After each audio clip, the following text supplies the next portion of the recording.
All those paintings are of her face, and you expect me to just accept that? 6 years. 6 fucking years of my life with Liam Anderson, and this is how he chooses to tell me the truth. My hands are shaking as I stare at the gallery walls around me. Every single canvas displays the same face in different angles, different lights, different emotions. Chloe Vance, the girl he swore he'd left behind before I even came into the picture. I'm Summer Hayes, and tonight I was supposed to become engaged. Instead, I've become the joke of the entire Seattle art community. The gallery is dead silent. 100 eyes on me. I can feel their pity like a physical weight, suffocating. All my friends told me Liam was different, special. They said I was lucky to have found him. Lucky. That word tastes like ash in my mouth. My eyes find Liam across the room. He looks confused, like he doesn't understand why I'm upset. How can he not see what he's done to me? How can he stand there with Chloe smiling at his side and expect me to just? Then Chloe posts on Instagram stories before I even make it out of the building. Some promises are meant to be kept. The photo is of Liam sketching her profile, his eyes soft in a way he's never looked at me, not once in 6 years. I pull the promise ring off my finger and walk away. I walk along the edge of Union Lake, the night air cold and sharp. The water smells like rain and secrets. My phone rings before I've made it halfway around the first curve. Summer, where the hell are you? Liam's voice is sharp, annoyed. Everyone's waiting. The paintings got mixed up. He says, like it's that simple, like I'm being unreasonable. You're going to throw a fit about this? You just walked out. Everyone saw. What am I supposed to tell people? What about Chloe? I don't say anything. I just listen to him defend her, make excuses for her, prioritize her feelings over mine. That's when I hear it in his voice, something inhuman. A growl underneath the words, barely controlled, something animal. My heart stutters in my chest. Summer, I need you to come back, now. His command has weight to it,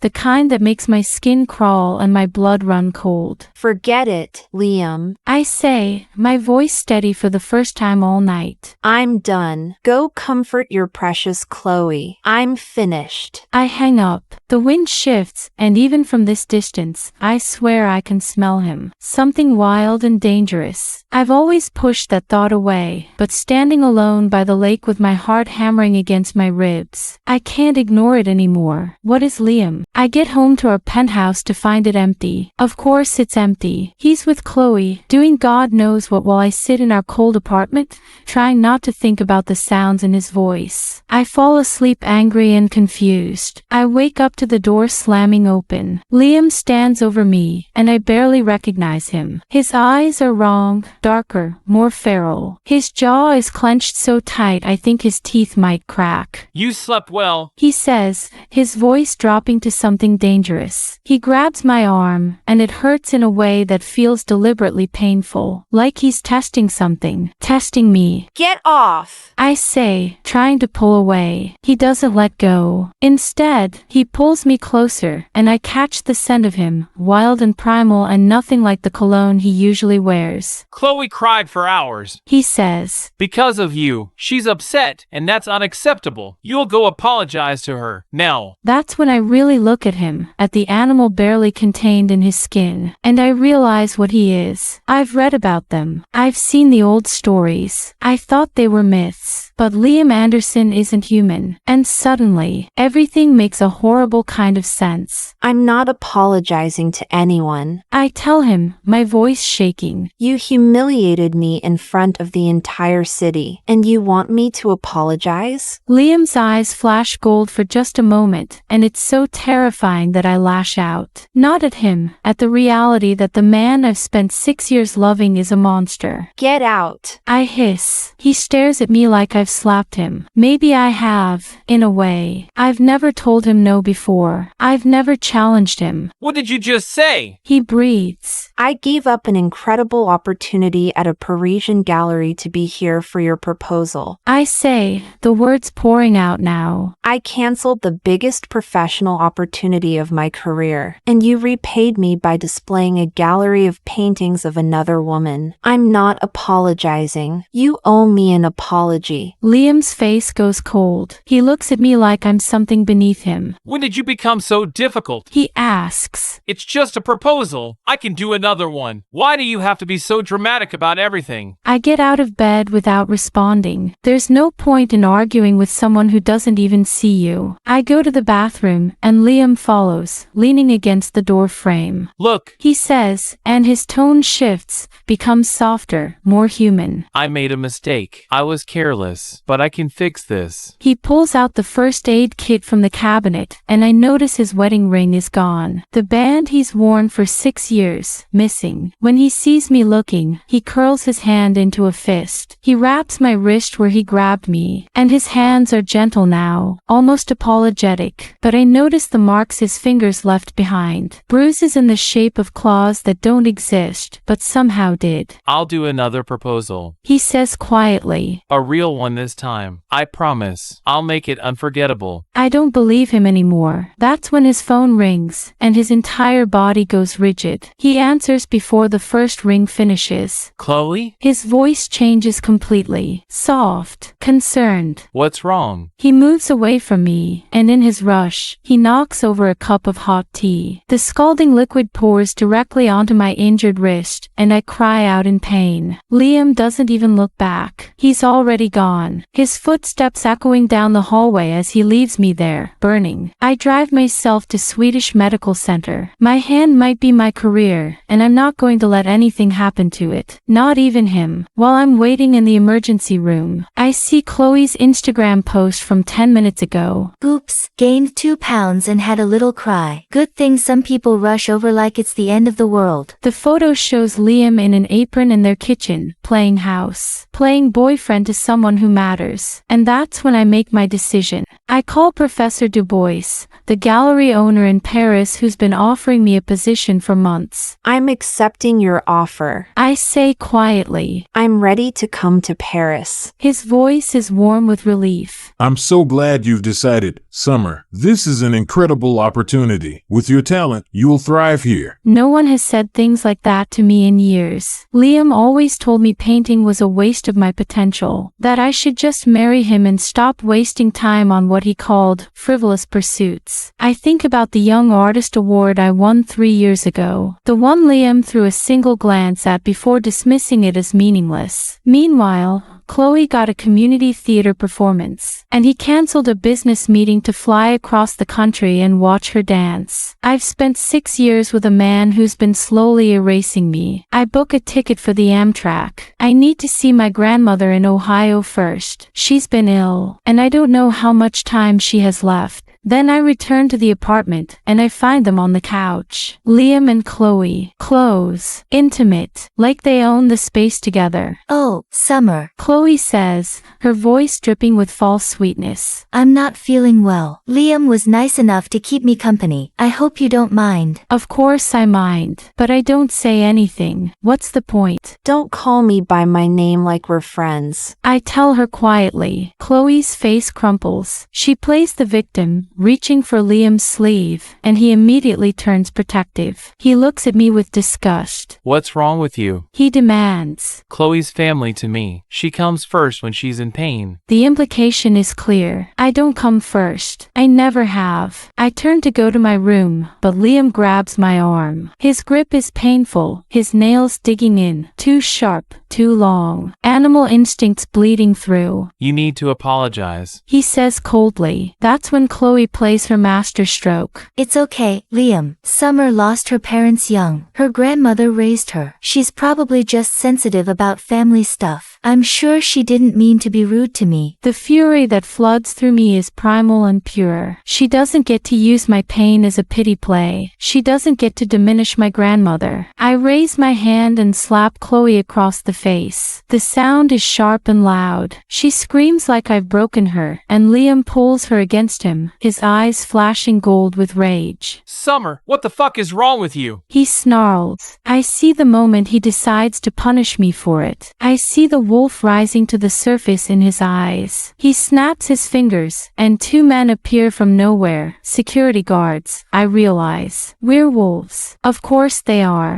Put her in the basement. Liam says coldly. Don't let her out until I say so. And don't let her make any phone calls. I fight. I scream. I try to run. But there's no fighting a man who isn't entirely human, and there's definitely no fighting two of them. The basement is dark and cold, and I lose track of time immediately. There's a mattress in the corner, a bucket for a toilet, and absolute silence broken only by the sound of my own breathing. For 3 days, a woman brings me food. For 3 days, I call for help. For 3 days, no one comes. I'm supposed to be in Paris in 2 days. I'm supposed to see my grandmother. Then my phone, they never took it, rings with a voice I haven't heard in months. Summer, honey, it's Patricia from next door. Your grandmother. She had a fall. They took her to the hospital. The doctor said, honey, you need to come home. She doesn't have much time. I hear the rest like it's happening underwater. Nothing feels real. Then I'm banging on the basement door, screaming until my voice is raw. When Liam finally comes, his face is cold, unaffected. My grandmother is dying. I tell him, and I'm begging now. I'm begging a monster for basic human compassion. Please, just let me go see her one last time. You're lying. He says flatly. You're trying to manipulate me with some emotional story. I'm not lying. I cry. Please believe me. I need to see her. I need. He shoves me, and I fall hard onto the concrete floor. Pain explodes across my hip.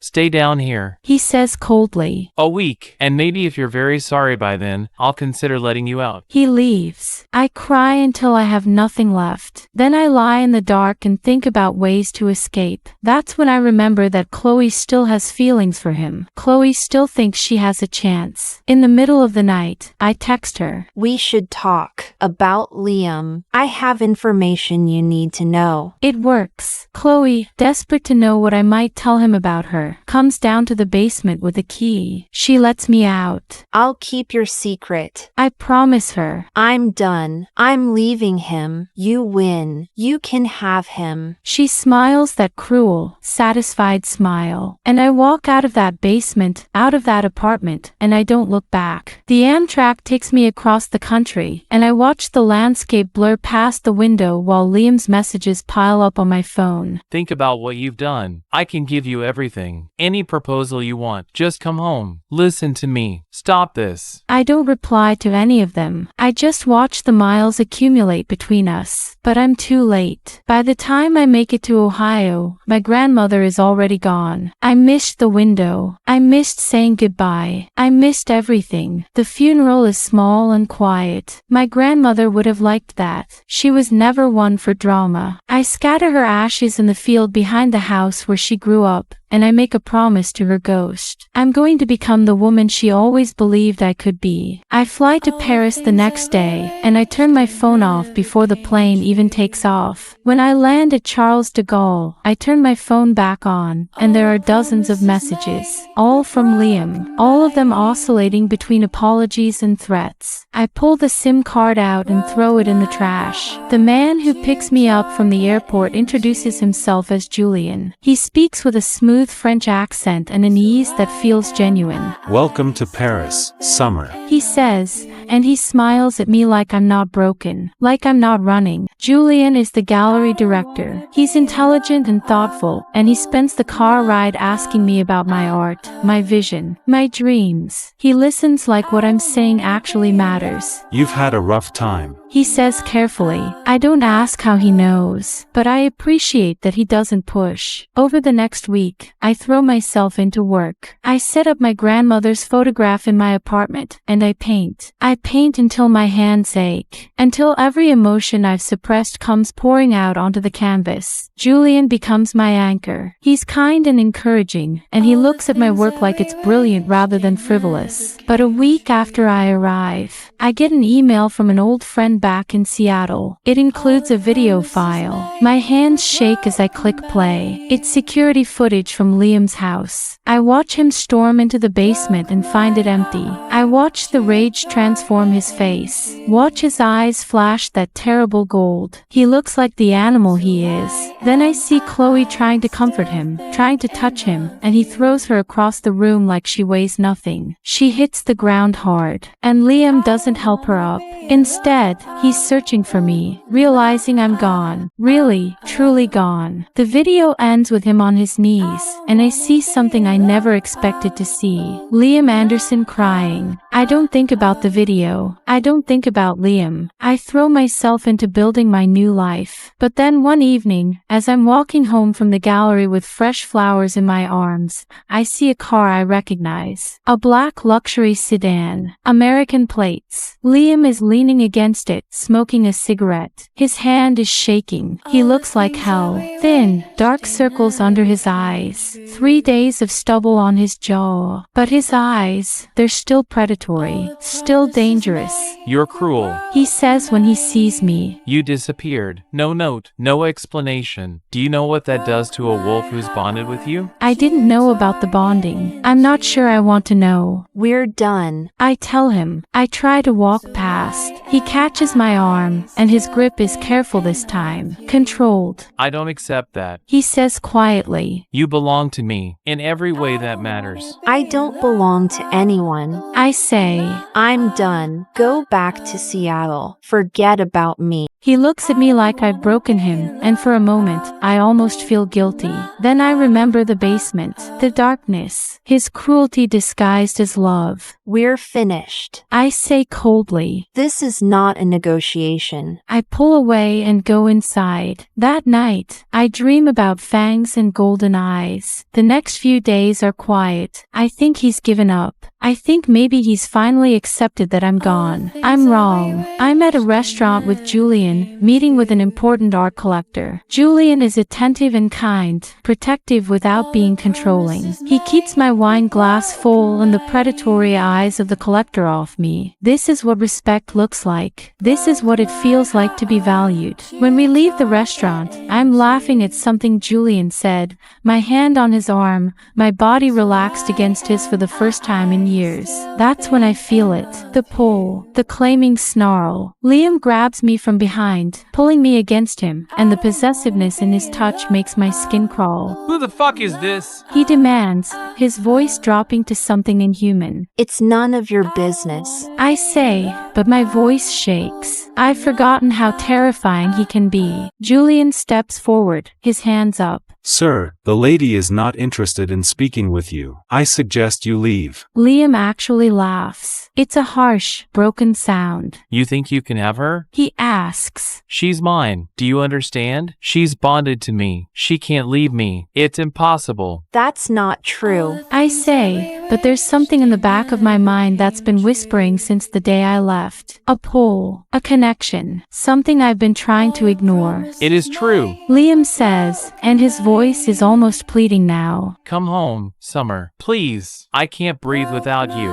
It's killing me. Too bad. I say coldly. You should have thought about that before you chose her. Chloe appears from inside the restaurant, and she doesn't look happy. Liam, She says, moving to his side. let's just go back to the hotel. Summer clearly doesn't want you here. Something shifts in his expression. For a moment, he looks at her with something that might be gratitude. But then his eyes narrow. How did you know where to find me? He asks. Chloe's face flushes. I followed you. I wanted to help. Help? He laughs that broken laugh again. The only person you're trying to help is yourself. You never wanted me. You just wanted the Anderson money. He walks away from her, and she tries to follow, but he turns and tells her to leave him alone. Then he faces me. I made a mistake. He says simply. 6 years ago, when I decided to keep you and Chloe, I made a mistake. I was greedy. I wanted the safe, comfortable woman and the exciting, dangerous one. I didn't want to choose. I don't care. I tell him. You made your choices. Live with them. I know I hurt you. He continues, like I haven't spoken. I know I'm responsible for you missing your grandmother's last days. I know I trapped you in the dark, but I was scared. I was scared that if I didn't hold on tight enough, you'd leave. He was right to be scared. I don't love you anymore. I tell him, and I mean it. Not a little bit. Not at all. Nothing. You're just someone I used to know. His eyes go hollow. Summer. He starts, but then something in him seems to break completely. He reaches for me, his face contorted with pain, and Julian steps between us. Back away. Julian says quietly. If you touch her again, I'll call the police. Liam looks at his hands like he doesn't recognize them. Then he looks back at me. I didn't know about your grandmother. He says, and there's absolute devastation in his voice. Not until after you left. That's the part that's going to haunt me forever. I can see the truth of it in his face. But truth doesn't change the past. Truth doesn't give me back the hours I missed. Goodbye, Liam. I say, and I mean it to be final. Julian puts his jacket around my shoulders, and we walk away. Behind us, I hear Liam sink to his knees. I hear him sobbing like his heart is actually breaking. I keep walking, but Liam doesn't stay broken. He shows up at the gallery every single day, holding a fresh bunch of white lisianthus flowers. The flowers I told him I loved. The flowers that should have meant something when I was young and foolish enough to believe in him. I'll plant an entire garden of them for you in Seattle. He says each time. Come home, please. It's too late. I tell him every single time. You're too late. Everything about you is too late. One day, I finally show him the scar on my wrist, the burn mark from the tea he spilled. It's faded, almost gone, but not quite. This is what you do. I tell him. You leave marks, visible and invisible. I spent 6 years with scars you gave me, Liam. I'm not doing that anymore. He looks at the mark like it's the most important thing he's ever seen. I'm sorry. He whispers. Stop being sorry. I say. Just leave. He does. After that, he doesn't come back. And I find myself, slowly, beginning to heal. Epilogue. I'm holding my first solo exhibition at the Du Bois Gallery. The opening night is packed with collectors, critics, and people who believe in my work. People who see me, not as someone's girlfriend, not as someone's victim, but as an artist. Julian is beside me in a perfectly tailored suit, and he's looking at me like I hung the stars. Congratulations. He says softly. You're the most brilliant thing in this room. I smile at him, and for the first time since I left Seattle, I feel genuinely happy. Not the desperate, needy kind of happiness that comes from seeking approval, but the real kind. The kind that comes from within. In front of everyone, he asks me to be his girlfriend. I consider making him wait. But the truth is, I already know my answer. Let's see how you treat me first. I tell him, and he laughs. A real, genuine laugh that fills my entire body with warmth. Then I see something that makes my heart stop. In the corner of the gallery, there's a man in a wrinkled suit, his hair unkempt, his face unshaven. His eyes are empty. It's Liam. When our eyes meet, I watch his entire face crumble. He turns and walks out of the gallery, and I know he's never coming back. I heard about it from friends back in Seattle. After I left Paris, Liam went back to the city and tried to kill himself slowly with alcohol. He ignored the Anderson Empire until it crumbled. He drove drunk and wrapped his car around a bridge.